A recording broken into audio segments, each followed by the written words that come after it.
Hey guys, welcome to another SaaS landing page teardown. Today we have CloudTalk, which is actually not a great example of a landing page, but with these tweaks I'm going to show you, that could be done in less than a week. We can completely transform what the entire page looks like without having to do anything like development-wise, right? Even if this is a custom coded page, they don't even have to change much. It's just by replacing a few images, changing some of the text, not even having to change the structure much, right? So basically, the first thing that they do is they talk about work locally, grow globally. That doesn't mean much, right? It's like really vague. Then this image is not showing anything.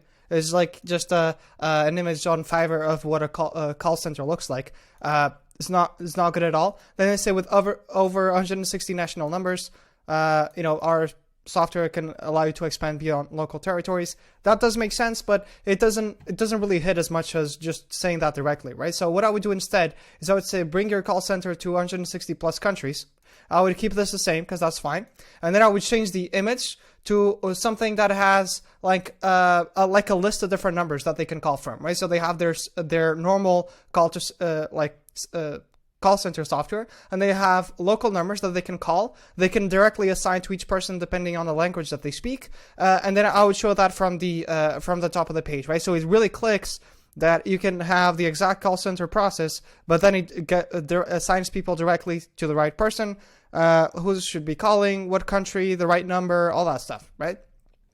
So this part, I guess, is fine. I guess they really want to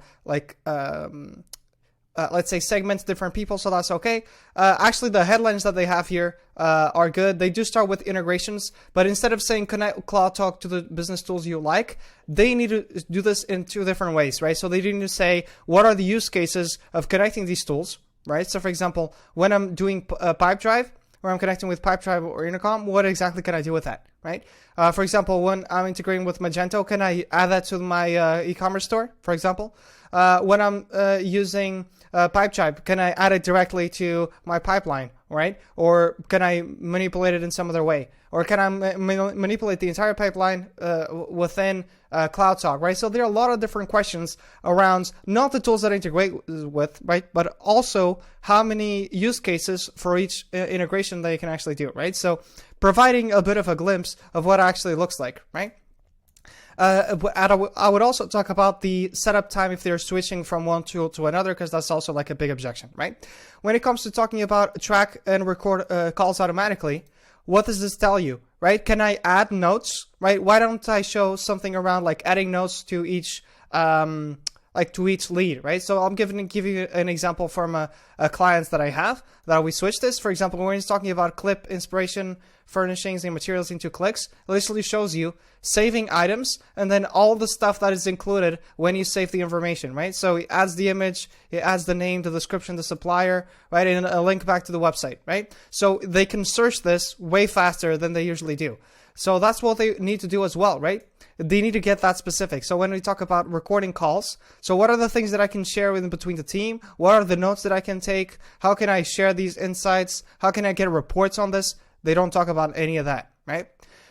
When we talk about call center for remote work, what are the things that they do in order to make remote work easier, right? What is it? I don't see it, right? Enjoy crystal clear calls. They need to explain. Explain how does that work? How do they maintain this quality? And they could explain this in one section. They don't have to click another button to learn how to do that, right? So that's a big thing. They also don't cover anything about reporting, and then they have a million links that you can click. That just makes you a little bit like overwhelmed, right? So all the stuff that you talked about, like inbound call center for sales, business phone system, all of this could have been covered on the homepage, right? And that makes a huge difference in terms of how many people will sign up, how many people actually get to the end of the page, and so on, right? So if you're interested in seeing how this might apply to you, just go to cortez.design/apply. And is basically by clicking this link right here. And what we want to do is want to analyze what your website looks like, like who you're targeting, what are all the opportunities we have, because it's very, very likely, depending on the volume that you have, that we can squeeze anywhere between 50 to 100% more revenue out of the traffic you already have, just by optimizing how people see the products, addressing the objections they have, figure out where they're getting stuck. Because if we stack a few improvements, then it can compound into doubling the revenue out of the traffic you already have, right? I've done that a million times. It doesn't have to be something that is crazy overwhelming. Just like I said with CloudTalk, that I can actually change all this stuff without changing or having to develop a whole new page, right? All of this could have been done with tweaks with the stream structure, right? In this example in particular, right? So let me know what you think. Jump on that call. Happy to address what are some of the issues you may have, show the opportunities you might have, and let me know what you think about this landing page as well, right? Cheers.